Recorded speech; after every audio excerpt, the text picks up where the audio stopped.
Oh well, the time has come once again. It's time for more glitches and shenanigans in Fear and Hunger.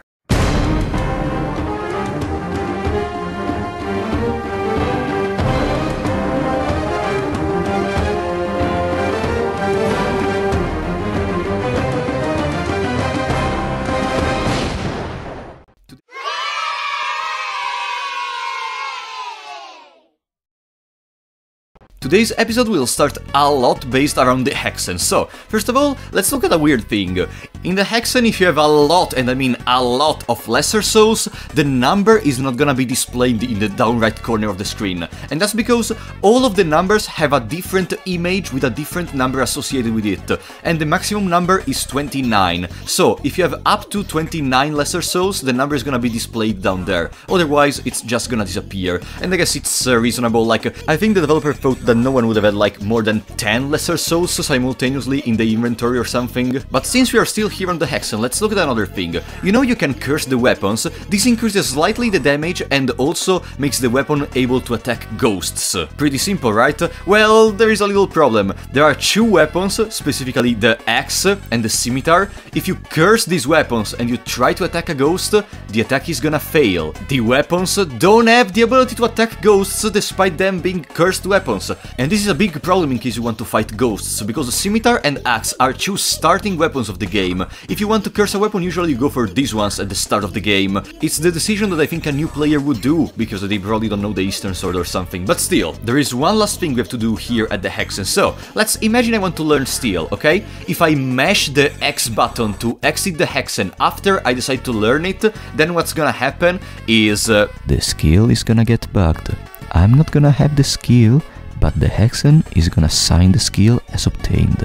The result is that you literally cannot learn the skill from the hexen anymore, and you don't have the skill in your skill set. That's the worst bug ever. Please guys, be careful, let all the messages scroll after you learn a skill, be patient, otherwise you're gonna be soft-locked from skills. I mean, there is always the empty scroll, but do you really want to use an empty scroll for, I don't know, lockpicking? But let's talk a little bit about Steel. Okay, you can learn it from the hexen, or if you use an empty scroll with O Lord Teach Steel. But, if you play as the mercenary, you have another way to learn it. If you use a Book of the Forgotten Memories, you have a chance to learn it if you don't already know it. There is a little problem with this. The Steel taught from the Book of the Forgotten Memories is a different Steel from the one you get from the hexen or the empty scroll. But it does the same thing. It's just a visual thing, I gotta say. Like, you can have two Steels on the mercenary, basically. That's what I say. Because they are two different skills that do the exact same thing. Now please, let's get rid of the accent for this moment. Let's go to the prisons, shall we? So there is this confirmation of the prisons, and after you fall through it from the level 1, if you try to sleep in this bed before opening the door that allows you to leave, and you fail the coin flip, and a guard comes, and you defeat the guard while the guard stands in front of the door, then you will not be able to leave. Because the guard is gonna block the only exit that there is from that place. In the other confirmation of the prison, this is resolved because the guard actually opens the door when it enters. But here, for another bug, it doesn't work. If you kill this guard in that place, you're gonna get soft-locked. This can easily be circumvented by, you know, moving the guard from that place and then defeating it or just leaving. Or simply just open the door before sleeping. There is no reason to not do that. Now let's move to one of the best party members in the game, the Demon Baby. There is a very bad bug related to the Demon Baby. Basically, if the baby demon dies, and you make another baby demon from scratch, then what happens is he's gonna be dead. He has 0 HP, you cannot heal it using either spells or items, and if you enter in battle, he's gonna insta-die. But, what if we try to make him grow and become a demon child? Then what happens is, if you wait the amount of time, then even if he is dead as a baby demon, once he becomes a demon kid, he's gonna be usable. He's gonna have 100 health, so you can use it. And this is applied every single time, but there is another problem. The hunger is not gonna get reset on the baby demon, so once it reaches 100 hunger, it's not usable anymore. So please, don't make your baby demon die.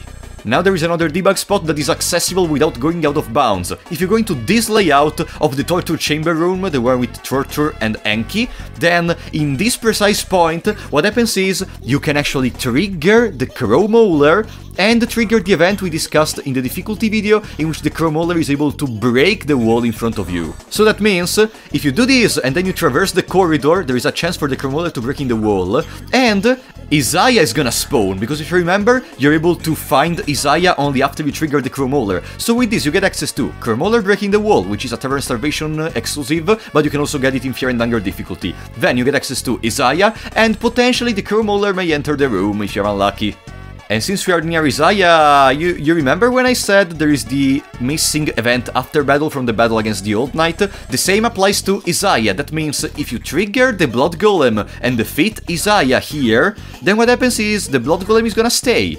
But of course, if you enter another battle and end the battle either by winning or by escaping, the Blood Golem is gonna disappear, unfortunately.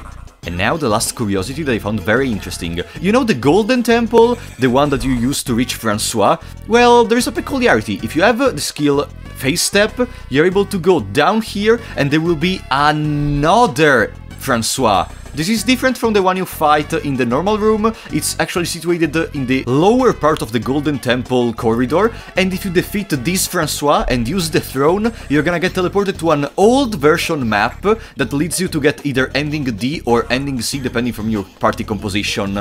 And I love this. I love having access to old versions content. And also, as someone mentioned, this is usable in speedruns because the ending that you achieve is real. Like, it's the real ending. So I hope you liked it, and I will come back with more bugs next time!